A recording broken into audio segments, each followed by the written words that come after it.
జగన్మోహన్ రెడ్డి గారి ప్రభుత్వ హయాంలో విద్యా పరిశోధన అండ్ శిక్షణ మండలి ఎస్సీఆర్టీ అంటారు.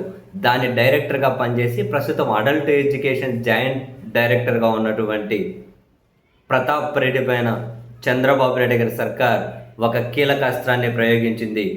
ఏపీ సివిల్ సర్వీసెస్ రూల్స్ 1991లోని రూల్ 20 కింద 2 అభియోగాలు తన మీద దాఖలు చేశారు. అంటే ఇప్పుడు దీని కింద అభియోగాలు కనుక నిరూపితమైతే తనను శాశ్వతంగా ఉద్యోగం నుంచి తొలగించేయచ్చు, లేదా సస్పెండ్ చేయొచ్చు.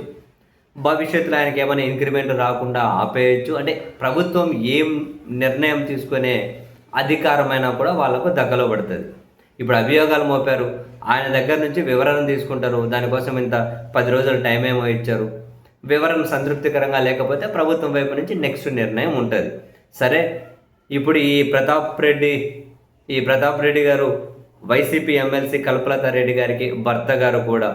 కల్పలతా రెడ్డి గారు వైఎస్ఆర్సీపీ ఉమెన్ వింగ్కి వర్కింగ్ ప్రెసిడెంట్గా ఉన్నట్లున్నారు, ఇఫ్ ఐఎమ్ నాట్ రాంగ్.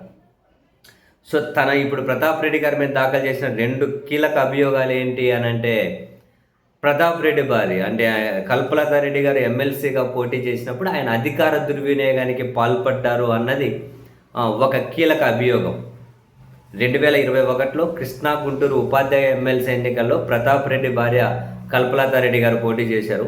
ఆ సమయంలో ఫిబ్రవరి 16 నుంచి మార్చి 14 వరకు సెలవులో ఉన్న ప్రతాప్ రెడ్డి ఎన్నికల కార్యకలాపాల్లో పాల్గొని తన అధికార హోదా ప్రభావాన్ని ఉపయోగించారు అని చెప్పి మొదటి అభియోగం. దీనిపైన 10 రోజుల్లోగా వివరణ ఇవ్వాలని చెప్పి ఆదేశించారు. అండ్ రెండో అభియోగం 2019 నుంచి 2024 మధ్య ఎస్సీఆర్టీ డైరెక్టర్గా ఉన్నప్పుడు ప్రతాప్ రెడ్డి అధికార దుర్వినియోగానికి పాల్పడ్డారు అన్నది మరో అభియోగం. సో ఈ 2 అభియోగాలు ప్రభుత్వం ప్రతాప్ రెడ్డి మీద మోపింది. 10 రోజుల వివరణ ఇవ్వాలి. కోర్స్ ప్రభుత్వం ఈ అస్త్రాన్ని ప్రయోగించారు అని ప్రయోగించిన తర్వాత తాను ఇచ్చే వివరణ సరే సంతృప్తికరంగా ఉంటుందా, అసంతృప్తికరంగా ఉంటుందా, ప్రభుత్వం రైట్ చేసిన వాటికి సవివరంగా తాను ఏమైనా కనుక సమాధానాలు చెబుతారా, ఇదంతా పక్కన పెడితే ప్రభుత్వం ఖచ్చితంగా ఇప్పటికీ ఒక నిర్ణయం తీసుకొని ఉంటుంది. ఆ నిర్ణయాన్ని ఎగ్జిక్యూట్ చేస్తారు.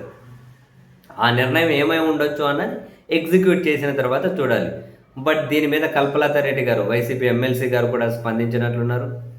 ఇది పూర్తిగా కక్షపూరితం. ప్రభుత్వాన్ని ఒక ఉపాధ్యాయ ఎమ్మెల్సీగా నేను ప్రశ్నిస్తున్నాను అని ప్రభుత్వం తట్టుకోలేకనే నా భర్త మీద ఇటువంటి చర్యలకు కొనుక్కుంటున్నారు, ఇటువంటి చర్యలు తీసుకోబోతూ ఉన్నారు. ఈ విధమైనటువంటి అభియోగాలు మోపారు. ప్రభుత్వం అధికారంలోకి వచ్చిన 2.5 సంవత్సరాల తర్వాత ఇప్పుడు అభియోగాలు మోపడం అంటే చాలా కక్షపూరితంగా వ్యవహరిస్తూ ఉన్నారు అని చెప్పి తాను కూడా స్పందించినట్లున్నారు.